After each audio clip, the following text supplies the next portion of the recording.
നമസ്കാരം. 2014 ലോക്സഭാ തെരഞ്ഞെടുപ്പിൽ നരേന്ദ്രമോദിക്കും ബി.ജെ.പിക്കും വേണ്ടി രംഗത്തെത്തി.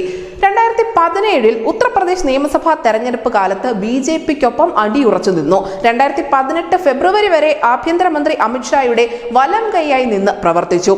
ആ വർഷം തന്നെ കർണാടകയിൽ ബി.ജെ.പി സർക്കാർ അധികാരത്തിലെത്തിയതിന് പിന്നിലുള്ള നിർണായക ശക്തി ഇദ്ദേഹമായിരുന്നു. പിന്നീട് ഉത്തർപ്രദേശ്, ഉത്തരാഖണ്ഡ്, ഗുജറാത്ത്, ഹിമാചൽ പ്രദേശ് എന്നീ സംസ്ഥാനങ്ങളിലും ബി.ജെ.പിയെ അധികാരത്തിലെത്തിക്കാൻ കൊണ്ടുപിടിച്ച പ്രവർത്തനങ്ങളുമായി മുന്നേ നടന്നു.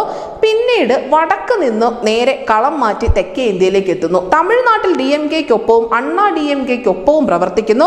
2019 തെരഞ്ഞെടുപ്പിൽ DMK-ക്ക് വേണ്ടി പ്രവർത്തിച്ചു. തെരഞ്ഞെടുപ്പിൽ 39 ലോക്സഭാ സീറ്റുകളിൽ 38ഉം DMK സ്വന്തമാക്കി.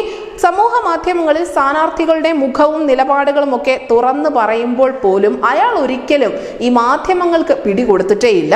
എന്തിനധികം സ്വന്തമായി സമൂഹ മാധ്യമ അക്കൗണ്ടുകൾ പോലും ഇദ്ദേഹത്തിനില്ല.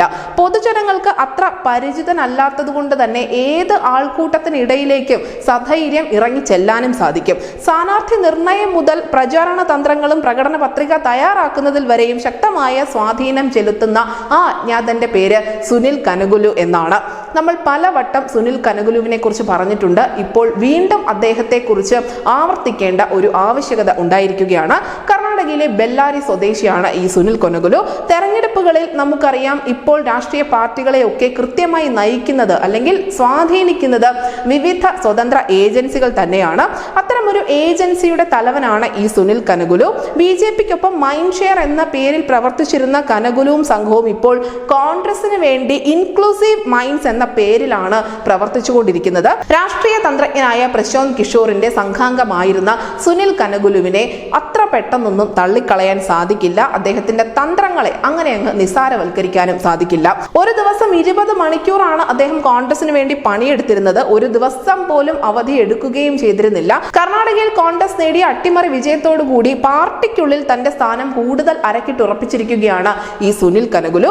ഇപ്പോഴിതാ കഴിഞ്ഞ ലോക്സഭാ തെരഞ്ഞെടുപ്പിൽ മികച്ച പ്രകടനം കാഴ്ചവെച്ചതിന്റെ അടിസ്ഥാനത്തിൽ മഹാരാഷ്ട്ര, ഹരിയാന നിയമസഭാ തെരഞ്ഞെടുപ്പുകൾക്ക് ഒരുങ്ങിക്കൊണ്ടിരിക്കുകയാണ് കോൺഗ്രസ് പാർട്ടി. ഇരു സംസ്ഥാനങ്ങളിലും ഇന്ത്യ മുന്നണിക്കും കോൺഗ്രസിനും ആത്മവിശ്വാസം നൽകുന്ന തരത്തിൽ സീറ്റുകൾ ലഭിച്ചതിനെ തുടർന്നാണ് നിയമസഭാ തെരഞ്ഞെടുപ്പിന് നേരത്തെ ഒരുങ്ങാനുള്ള ഒരു തയ്യാറെടുപ്പ് നേതൃത്വത്തിന്റെ ഭാഗത്തു നിന്നും ഉണ്ടായിരിക്കുന്നത്.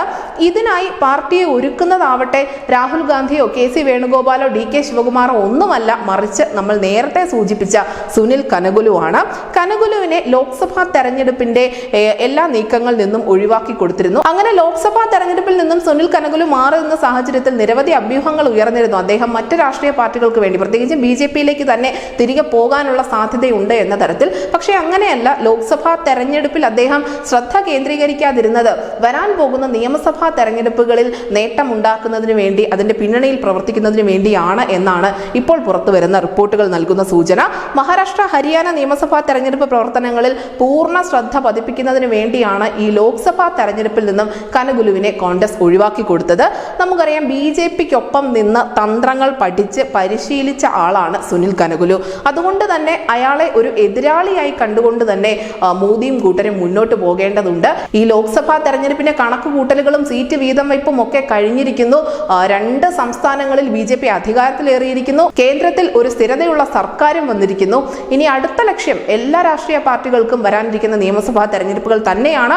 അതിലേറെ പ്രധാനപ്പെട്ടത് മഹാരാഷ്ട്രയും ഹരിയാനയുമാണ്. പ്രത്യേകിച്ചും മഹാരാഷ്ട്ര, കാരണം 4 മാസത്തിനുള്ളിൽ തന്നെ മഹാരാഷ്ട്രയിൽ നിയമസഭാ തെരഞ്ഞെടുപ്പ് നടക്കും. നമുക്കറിയാം, മഹാരാഷ്ട്രയിൽ അടിപതറിയ ആളുകൾക്കും ഇപ്പോൾ പിടിച്ചു നിൽക്കുന്ന ആളുകൾക്കും ഒക്കെ വളരെ നിർണായകമാകും വരാൻ പോകുന്ന തെരഞ്ഞെടുപ്പ്.